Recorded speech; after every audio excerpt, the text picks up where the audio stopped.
All right, here we are. Hi, everyone. Welcome back to another episode of Demystifying Your Tech Careers. My name is Tuan, and today we have the amazing Nicole Benedetti. Is that how you pronounce your name? Yes, good pronunciation. It still took me a couple years to get there. So Okay. So Nicole graduated from University of Rhode Island, studying College of Business Administration.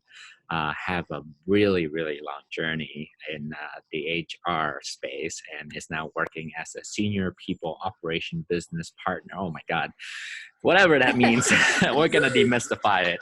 So great to have you here. Let's start off at the very beginning of your journey. Where did you go to high school?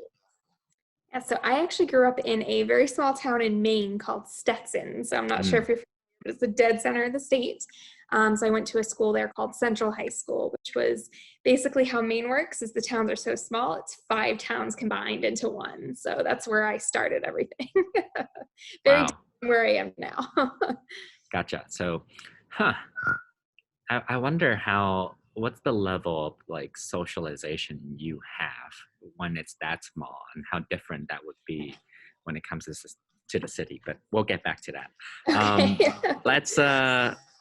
Let's focus on your more mature year of high school career, senior year. So at this point, I always ask this question. It's like a lot of people don't really know what they want to be, but some people do. So during senior year of high school, I want to learn about, have you got an idea what do you want to be doing in the future? What type of classes do you enjoy?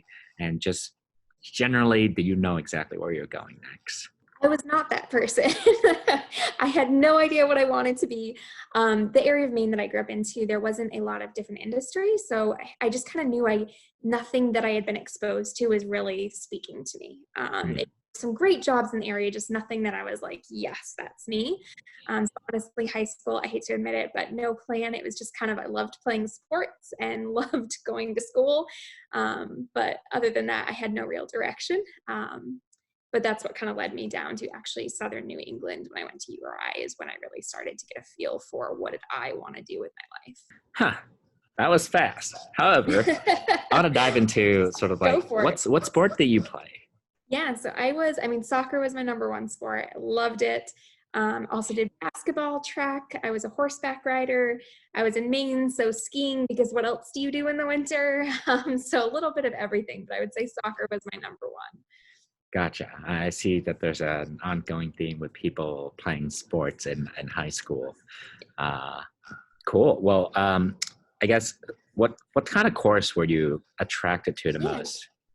Honestly, history. I didn't have, my school was fairly small. So the 5 towns combined, I mentioned there was only 64 kids in my graduating class. So you really just kind of had the basics, which was good in the sense of we got really deep in those basics, but you didn't have some of the courses that I see in larger high schools today that kind of dabble in different areas. So I just loved history because it was very interesting. So that was probably my favorite. I more on the math and science side, so I knew that pretty early in life. Gotcha. So, okay, that was you in high school. How do you decide where you wanted to go for college? Yeah, so my dad was actually from the Boston area. My mom moved around. She was a child of an Air Force pilot, but most of her family was in Maine. So I had gone kind of back and forth through New England, and then my brother actually ended up going to University of Rhode Island, and I would go down a couple times a year to visit him, and just loved the campus, fell in love with the experience. Because I didn't know what I wanted to do, I knew I needed to go to a more general school instead of one that was more specific. And URI was great from a standpoint of it had a bunch of different options. They also had great balance of international opportunities, which was very intriguing to me in terms of study abroad and different programs. So I ended up applying and getting into URI. It was one of the first colleges I applied to, and it was my number one. So I just put in from there. I was like, I'm going to Rhode Island. I don't know what I'm doing. I entered undeclared and probably dabbled in 3 or 4 different majors before I got to the business one that I ended up graduating with. But it's very which majors? Yes, they're very different. I dabbled in animal sciences because, again, I grew up with horses. I was a horseback rider, so I was like, I love that area. Video production, I loved kind of the back end of movies. I'm a cinephile. I loved the old. You could have been a YouTuber. What are you doing? I could have been. I needed to learn more about the tech space. So, yeah, I think that one, and I think I did a little bit of like physical therapy, communications. Like I dabbled everywhere. And then I think it was like end of sophomore year, I kind of got the guidance counselor like, hey, you have to declare soon. And at that point, I knew I wanted to study abroad. I knew I wanted some international experience. So as much as I would love to say I had a strategic, intelligent plan, I kind of just said, business sounds like it can be done anywhere, so I'll do business. And so I ended up going to NUI, National University of Ireland in Galway for a bit during college too. And honestly, I fell in love with business. I'm so glad I chose that. It just, if you had asked me in high school if I would be a business major, I would have been like, absolutely not. So. Okay, well, I mean, okay. Did you have any type of internship while you were in college? Yeah, I worked multiple jobs. So a combination of internships as well as just working jobs. So I obviously college, work in the service industry, did a lot of waitressing, bartending, but on the internship side, I worked a couple for the university itself, like different administration offices. And actually the internship is what got me into my first HR job with American Power Conversion. So my HR internship was my first company internship. You were doing multiple internship at once or It one after was. the other? No, I would do an internship during the day, take classes on either end, and work like a restaurant job at night. Actually, my senior year, I think I was doing 3 different jobs at one time, one of them being the internship. And luckily for me, it was a paid internship, so that helped. But yeah, junior, senior year, I once I clicked in and got serious, then I definitely got a lot done in a short period of time.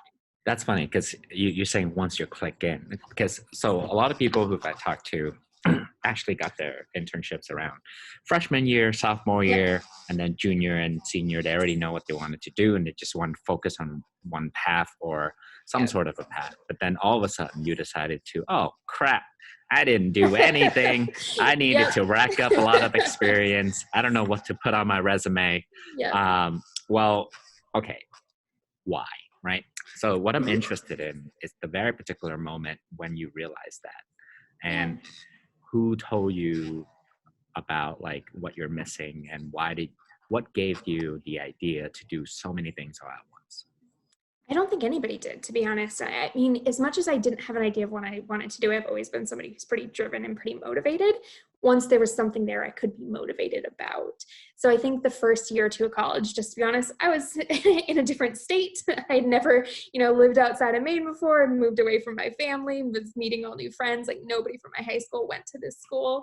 So I think it was more of like life experience. And I did a lot of like philanthropy and different events around the college. So it's very involved, but I still didn't know what I wanted to do spending my life. Business, again, it was a very random choice. I would say the living in Ireland and taking classes there was very motivating for me. But I would say if there was a defining moment, it was honestly my first couple business classes at URI. They have a very good program, and I just automatically felt myself get interested, especially understanding like different case studies of business. I would always find myself asking the why question and actually being really intrigued. And I remember I had this law professor he was just really good at kind of pulling that out of you. And I found his class very compelling. And I think he was the one that kind of pushed me into like, yes, this is the track I should be on. Just kind of nothing he intentionally did. I think he was just a very good professor. But I just connected with him in that class. And ever since I was very confident I was on the right track. And once I had that confidence, it kind of allowed me to go say, okay, now what else should I be doing here? So that was pretty self-directed. Gotcha. So the class that you took piqued your interest. And let's talk about your first, I would say, actual internship at a giant company, I would say. So I'm interested in figuring out sort of like how you went about finding the job, the application process, what was your interview like, and did you get wrecked the first few time, or what was that like overall? And then we can move in and talk about your experience there. You're dating me here, though. This is like over a decade ago, but I'll do my best here. So honestly, how I found the internship is, again, pretty random, like the rest of my story of when I was living in Ireland. I would walk past this company, APC, American Power Conversion, every day. And just like, that name just sounds so familiar. Well, it turns out they had an office right next to University of Rhode Island too. And so when I applied, it was more of a general internship program, and they kind of like rotated the interviews around. So you met with a bunch of different leaders, and my guess is in the background, the leaders were basically trying to select who should go where. And I just happened to hit it off with the HR director of operations. He's a fantastic guy. And I don't remember the details of the interview, but I do remember laughing a lot and just connecting with him personally. And he kind of just took me under his wing and was like, I can teach you a few things, like, come on over here with me. And did. I led a big project under him as an intern. He was really good at giving me a lot of autonomy. And from there, I just made a lot of connections, HR leaders and mentors who were willing to take a chance on me. And that's how my HR career really got started. That's interesting. What would you say is one of the skills that you have at that point in time that helped you to get there? I mean, having that first interview, being super personable and establish connection really fast means that you have soft skills in place. Where do you think you developed that? I think if you ask my parents, I've had that since I was a kid. My mom used to call me a social butterfly. Like, I just enjoy people. I enjoy being around people. Again, I don't think it was one of those things that I intentionally learned. I'm fortunate to be in a family that was highly communicative. So that probably helped a lot. But also just as a kid, it was kind of one of those, I grew up in a family where it was, if you want it, go after it. Like, we're not going to hold your hands. So I got very used to just, again, figuring stuff out. And I think that's what kind of, led me to be like, all right, here's an intern. I'm going to find this internship program. I'm going to apply to it and figure it out from there. And I did. So. Gotcha. That's really interesting because I feel like a lot of people have different family circumstances and grew up differently and don't really have that social interaction as much as you did. And part of that is sort of what shaped your future. I wonder why you didn't go into sales. It's one of those, and I thought about it, but I think there's different levels of soft skills, and I don't possess the ones that typically make sales people successful. But I think where my soft skills come in handy is HR. Like, you just have to be able to connect with somebody. You have to be able to be authentic, casual, real, meet them at their level. And I think that's luckily what I enjoy doing. I authentically and genuinely enjoy doing that. So it made HR a fairly natural path for me. Gotcha. Well, first of all, this is your first internship. You didn't know jack crap about HR. Nope. Didn't know anything. So you have a lot of mentors, and you have this great person who decided to take you under his wings. And so I'm wondering, like, what was the learning process like? Because we're trying to focus on helping people put together, like, what does it take to be a good HR person at a company? Yeah. I would say the first thing to answer that last question is just be open to different experiences. So where I started in HR operations, which is very different than what I do now. So what I do now is all about the interactions with people and working with business leaders. Back in the day when I was in HR operations, I was literally running data in the background. I was merging systems. I was working on audits, filing, you know what I mean? And as much as if you ask me if that was my career path, no, probably not. But I learned so much from there that made me much more confident when I did become more business facing. So I just say, like, taking advantage of those little projects and figuring out what you can learn from them, whether you're in HR or any different field, is just huge. So try to not look for the perfect job, but look for things that help you learn along the way, something new and different that can broaden your skill set. I'm interested in that because you're saying, like, oh, you're doing a lot of these paperwork stuff, and like, how do you? A lot of people, from my experience, they just take the job. They just know that, oh, I just need to put this on my resume. I just got to make some money. I go home and then I play around, use the money, spend whatever I want. But then the question is, like, what is the mindset there that you have when you're tasked with a whole bunch of useless activities per se. How do you find the lessons in these? And do you take another approach to better your learning at this first job? Yeah, so I think a big part of that was my detail orientation. So when you're in operations, again, I was merging a bunch of different systems. I got really good at figuring out what does the end outcome need to be, and how do I back up from there to say, how do I make sure we achieve that? And I think that kind of helped with my overall solution orientation. And that goes, I think that right there is what took me further in my career than anything else. Now, at the time, did I know what I was doing there? No, but I liked solving problems, and I saw each opportunity in front of me as something I could solve or make better. And I kind of approached it with that frame of mind of like, what can I learn from this? What's this person actually looking for me to do? Like, they're not just handing me saying, hey, merge these two things.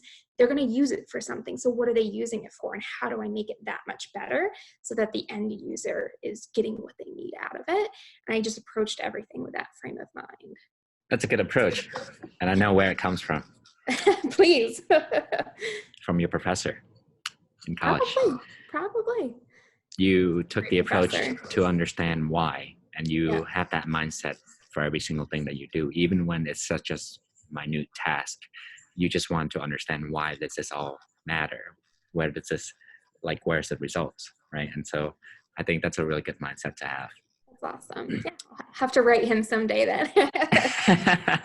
Okay, well, so you're at this company, and then I guess you had a wonderful time. I don't see that on your LinkedIn anymore, so It's probably aged out. okay. Why didn't you like come back after you graduate? Did you? So actually I did. The company, what you're probably seeing on my LinkedIn resume is it was acquired by a bigger company. Oh. And it was a huge, so American Power Conversion was acquired by Schneider Electric. And that actually happened soon after I joined. Wait, acquiring means that there's a bigger company that just buy out a smaller company. So yep. So that company is now Schneider Electric, and I still have a lot of friends and colleagues that work there, and great company. I think I want to say I worked there for about 5 years. So I was, after that, a first big initial project or two that I worked on, I was fortunate enough that I was extended a full-time position. Kind of worked my way around like a little bit L&D, OD. L&D is learning and development. OD is organizational design and development. So I kind of moved around the HR spectrum, and I enjoyed each piece of it, but I can't say that, again, there was anything that I was like, yes, this is where I want to be. And then finally I was promoted to an HR business partner role, and that's where everything just clicked for me of like, this is the perfect kind of alignment of what I enjoy doing in terms of the working, connecting with people and solving problems, with also my interest in just the inner workings of the business. So okay, let's backtrack a little bit, because then now I'm thinking that people who are listening want to understand why. Like, why did you work in those particular department? Like, what was supposed to be the goals of those department, and what type of activities did you do, and what does HR business partner means? Yeah. So I will say there was a couple of the HR interns, and we basically would rotate. So I don't think it was necessarily intentional from me going out and saying, I want to go do this. It was kind of more of a, hey, these big projects are going on. Here's where we should shift the interns. And again, I reported to a vice president of HR at that time. And so I had moved out from underneath the operations and was working for a peer of his. And she had a different purview underneath her of what rolled into it. So it was a lot more ad hoc in terms of like, hey, we're launching this big program. Nikki, I need you to come work on this with me. So I got to dabble in a lot of experience. So I would say, again, while not intentional planned, I approached with that mentality of what can I learn here. I got exposure to different parts of the business that are all things that now as an HR business partner, I do have in my toolkit and my background. Just the other day, I was referencing something we did at Schneider and trying to remember like, how did we approach it and kind of the change management piece of it. And I did that work as a entry level HR person. So it, again, you can learn a lot from it. I'm so curious because what does HR do? Yeah. Well, I think there's so many different roles within HR. I think a lot of people probably have the more traditional frame of mind, right? Of recruiting or the HR generalist who kind of, talks to, takes employee grievances. And unfortunately, in some cases, we are also associated with the firing or the more disciplinary processes. But I'm very fortunate to say I have minimal components of that. So HR business partner, which is what I do, my whole role is to help the business perform better through the lens of the talent within the business. So basically, how do we approach business problems and opportunities through the talent and cultural perspective? So day to day, that can look a little bit different, but just to kind of give you an example, that can range anything from, hey, we know we're going to need these key skill sets in 5 years. How do we build that up now? It can look from individual leadership coaching of, hey, we have a new manager in role who's, a great individual contributor. How do we help them shape their managerial skill set? Or a experienced leader who is struggling with a business problem, do they have a thought partner that they can kind of work through some items with? So basically, whatever the business is working on, that's what I'm also working on. I'm just trying to do it through a different lens. Gotcha. Now that makes a lot of sense. Does it? Yeah, I mean, basically, you're the person who makes sure that things flows well within the team, a group, the organization, and utilize things that are already within the organization instead of reaching outward way too much. Yeah. That makes a lot of sense. Absolutely. So, I mean, Try. after Schneider Electric, you have long series of more HR related roles. And I think one of another long year of commitment was at KinderCare Education. Yeah. Yes. So I'm curious because before that you were working at United Technologies, but then and then after KinderCare Education, you worked at Johnson & Johnson for one and a half year. Yep. I'm curious as to why you stayed at KinderCare for 4 years. Honestly, I was connected to the mission and the vision and, again, the people. So I grew up in a family of teachers, so education has been, something that was in my background, but I knew very early on I would be a horrible teacher. So this was kind of my way of supporting those educators. It was a great role in the sense of they brought me on to build up the HR business partner organization. I think I was like the second or third that they hired into that role, which was just really intriguing to me because I was so passionate about the business partner space and what it could and should be. I was surrounded by very talented people. That job also had a lot of travel, which is ultimately the reason why I ended up leaving that job. But for the time being, it was a great experience. I got to meet and see a lot of new places and people. And I just really enjoyed that job. Wait, please clarify why you said ended up leaving the job because of travel. I was unfortunately, just because of how we were structured at the time, I was traveling at least 75% of my time, and it was like overnight travel. I was just I'd just gotten married actually, and it was just, I remember one day my husband called me and he's like, hey, where are you? And I literally had to stop, look around and be like, I have no idea where I am right now. I was in Philadelphia airport, but I didn't know it until I actually saw something with a Philly sign on it. And I was just like, I can't do this forever. And at that like almost exact same time, J&J had reached out. And they're a huge company. I really was like, this might be a good time to broaden my toolkit, from a company that is so renowned. So it was just kind of the timing lined up, and I made the decision at that point to leave, which was tough. Oh yeah, I feel you. It's a place where you love working at. Resonate with the mission. It's just crappy that the operations have such limited capacity that it's taxing one particular employee, which is you. Yeah. And I think it was just a tough timing. I don't think it was intentional, but unfortunately we just had some turnover and some reorganizations, and the area that I was supporting was just so broad. And I know they've, since then I still keep in touch with a lot of people. They have, it's shortened the amount of travel that people have to do. It was just that point in time I was like, I'm ready. It just kind of seems serendipitous with J&J reaching out and just kind of hitting that burnout point. But yeah. Gotcha. Very good company. Cool. Well, I mean, you were at J&J for a little bit of time. Yeah. How was that experience like?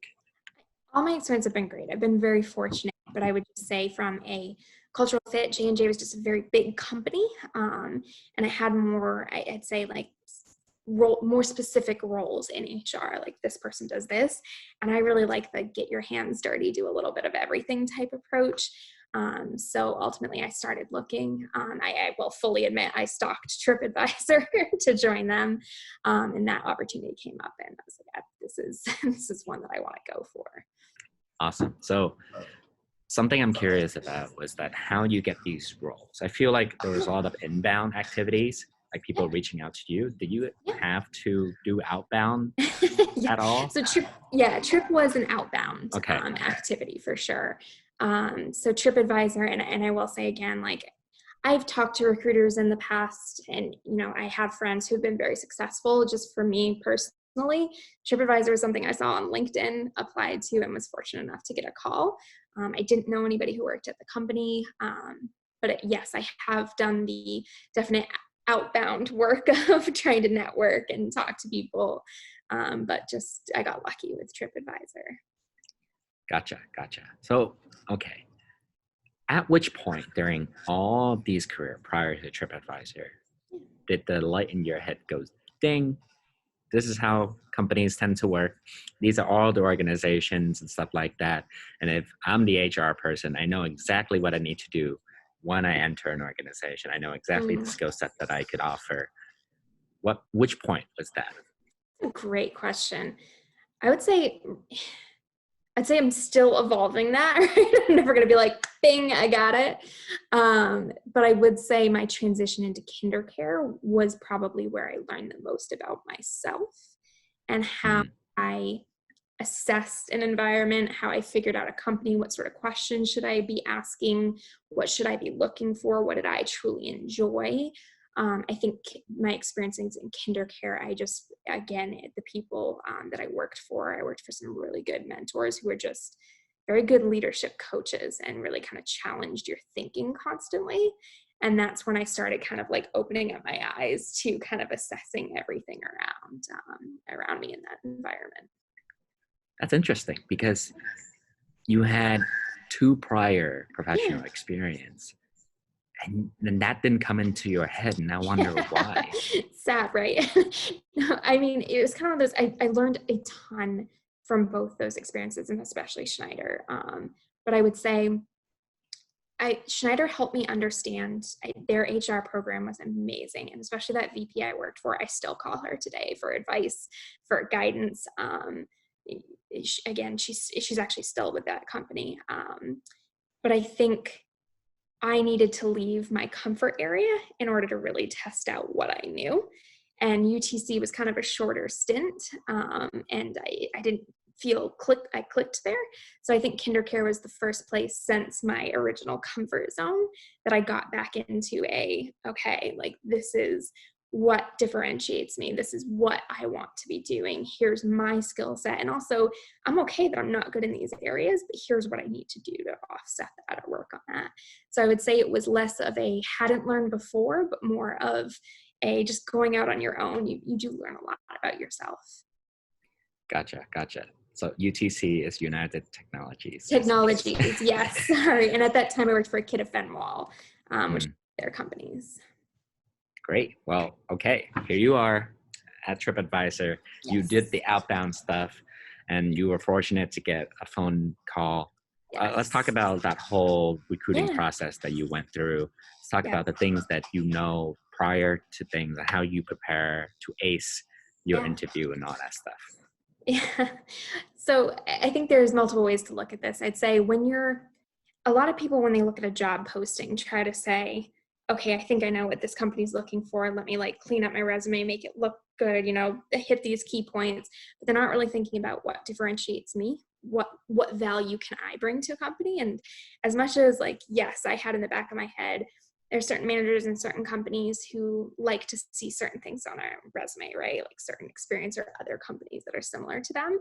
You're always going to have that. But at the end of the day, most people just want to employ smart, agile, motivated people. So how do you make those things stand out about yourself on a resume? So I really tried to say, okay, here's or I asked the questions during my interview process of what problems they were trying to solve, and then position myself in a way of like, oh, okay, well, so here's what I think I could bring to that. And again, I was fortunate enough to, I really connect with my current manager.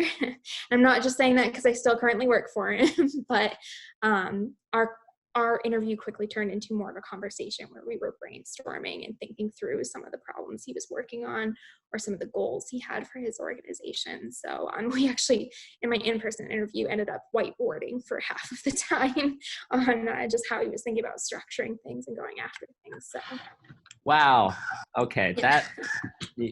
This is a whole new learning that I've just garnered from it. You turn an interview into a problem-solving session where the entire time you were adding value to the person who is hiring you. That is freaking incredible. I was trying to. So I must have done something right because I'm here. He fell for it, but. Wait, so was he the hiring manager? He was, yes. And he's still my manager today. How did you get past the recruiter? Yeah, so the recruiter conversation, it's kind of similar. Obviously, it was different in the sense of she wasn't as intimately familiar with what my manager was trying to go after, but she worked closely with my manager, right? So she kind of knew the general things he was looking for. So I made sure I did my homework. I came prepared to try to say, hey, like, I'm not just applying to TripAdvisor because it's this shiny, you know what I mean, company that I love travel, which I do, but how do I actually want to contribute to that? What's that like underlining? Why do I love travel? Not too much travel. Yeah, not right now, which is, heartbreaking for a lot of people I work for who are obsessed with travel, including myself, but I'm actually 8 months pregnant right now, so I wouldn't be traveling anyway, but yeah, so I just tried to, again, what stands out about me? Why am I not just a typical, the same as the 30 other people that I know you've already spoken to? And again, like, I think you really want to make sure it's not just about you trying to fit into this company, but if you just try to force yourself in that place, you're not going to be happy anyway. So I want to make sure it's a two-way street in terms of I care as much about being a fit for you as, both ways, right? Because I want this to be a longer-term relationship that I can really grow and develop in, and being able to articulate that and express that in a genuine way. I think I should ask. To the recruiter? To the recruiter, I try to, yeah. That's an interesting perspective. You were more focused on building a relationship with the recruiter. Yeah, or just showing like how I'd build a relationship with the company in general. Like why am I not just applying to, I didn't want to be a mass applicant, right? Like what, she's talking to 30 people. What's going to stand out about me, and really trying to highlight and articulate that. But yes, luckily I still work with that recruiter today. So that's worked out. I guess if you were able to like hone in on that very experience, what would you say was some of the advice that you could give more people in terms of being able to stand out, regardless of any roles? I think if you could create a frame for a conversation, what would you suggest people think about? Yeah. So you talking about for that first interview with a recruiter, or like? Yes. I would say, I'd say the toughest part, actually, even when if you don't mind, take a step back, is that resume.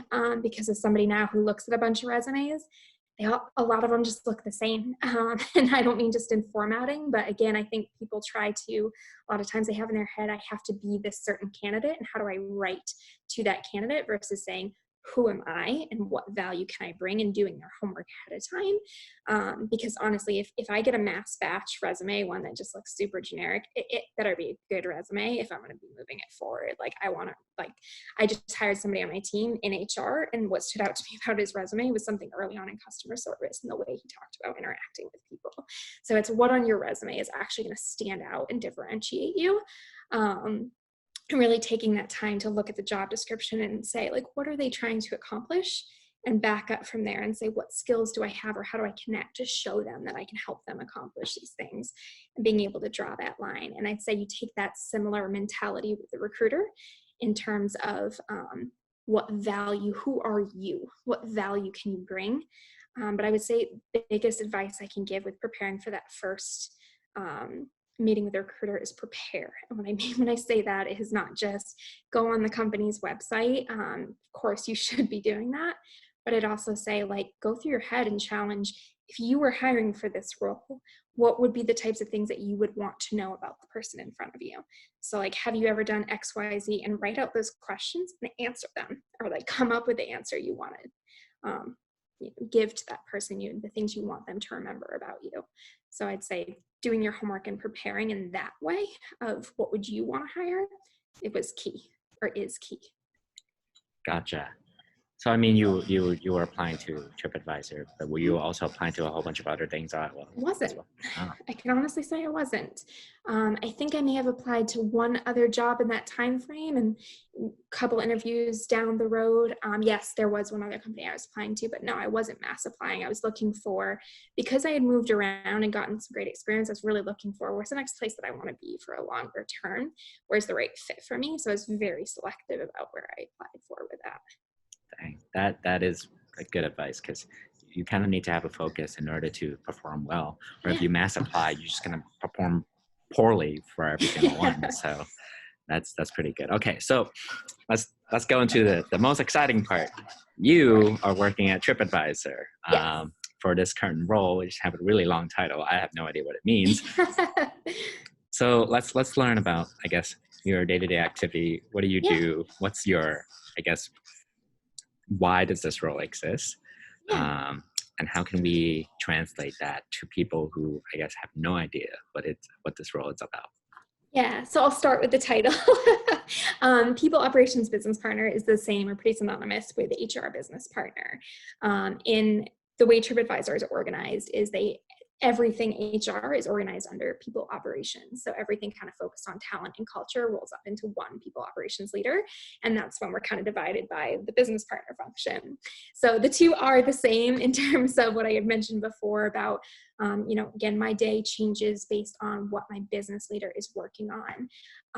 So for example, right now in a COVID world, in a travel space, my leaders are working on, first and foremost, one, how do we make sure our employees are safe, productive, and adjusting to the new life. Like that is a majority of my time right now. But it's also looking at, from a travel industry perspective, we're trying to figure out how do we best position ourselves for when people start traveling again, and how do we best help our partners and our consumers during this really tough time. So my day can look a little bit different based on what they're doing to try to solve those problems. Something that isn't immediately clear for me is, what do you mean by business leader? Great. If you look at HR business partners or people ops business partners are structured, is that we're aligned with a leadership organization. So if you think about how most businesses are structured, you'll have a CEO, but then you'll have like head of this business unit. So for us, it's like head of the hotels group, head of the flights group, head of the experiences group, which is like Viator, right? So each business partner, or me, will partner with like a leadership team that supports that specific business unit. So in other companies like J&J or Schneider, it was like marketing, finance, sales, right? So it's a little bit different for each organization, but we're partnered with that leadership team to figure out how that organization should best operate and help them think through the business and organizational issues from a talent and cultural lens. Gotcha. That is really helpful, by the way. Do you work with all the departments, or do you work with like a handful, or I'm not sure how many departments there are? Yeah. So, I mean, it varies based on each company. So as I mentioned before, in some of like the more J&J and, United Technology, J&J, Johnson & Johnson, United Technologies, and Schneider Electric, it was more functional. So like you'd have a head of marketing, or at least at the time that I was there. TripAdvisor is a little bit different, where they organize around the consumer. So like the person going after a hotel review may not also need a flight, right? Or they may not need the media component of it. So we will structure around that consumer and have a head of each function within that business unit. So right now, my role, I do have a head of marketing, head of engineering, the president or GM of that company, head of analytics, and that's my leadership team. And I work with that leadership team, head of finance. I work with that leadership team to best support that business unit. Sounds stressful. It has its days, but honestly, it gets super rewarding too. It really is.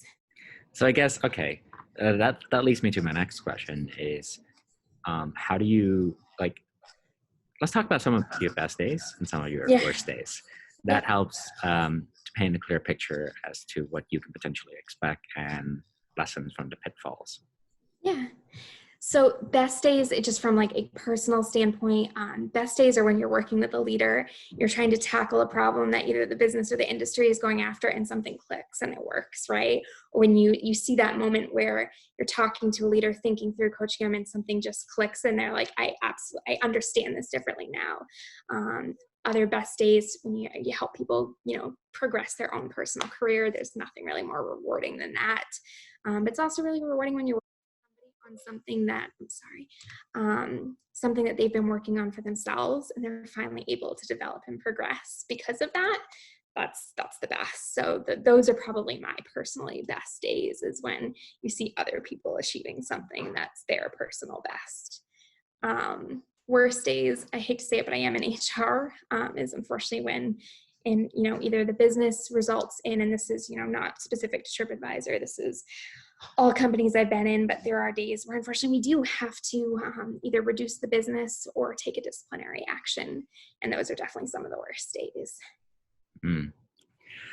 Yeah, I mean, people, I guess, for the people who you consider taking disciplinary actions, like, Yeah. how close of a relationship do you have with some of these people? Or sometimes it's Yeah. just like completely so far removed that Yeah. you don't even have the chance to establish that personal connection to truly uh, make the experience more meaningful rather than just a complete slap in the face. Yeah. No, it's a great question because it's something I hold very dear, is how does that person leave the organization, right? No matter what's the reason that brought us there, they deserve to feel respected in that room. They deserve to feel heard and supported on their way out, or whatever it might be in that respect. So yeah, there's sometimes where I do know the person quite well. And those are tough too, because you have that relationship.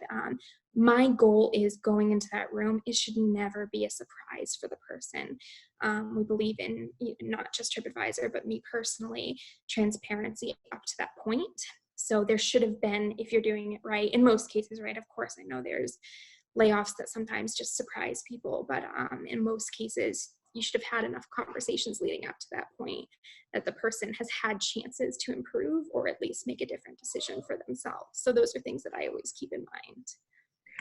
I mean, man, I feel like I'm talking to you, and it's like you already are thinking about someone in mind, and that you have the level of empathy and sympathy to this person.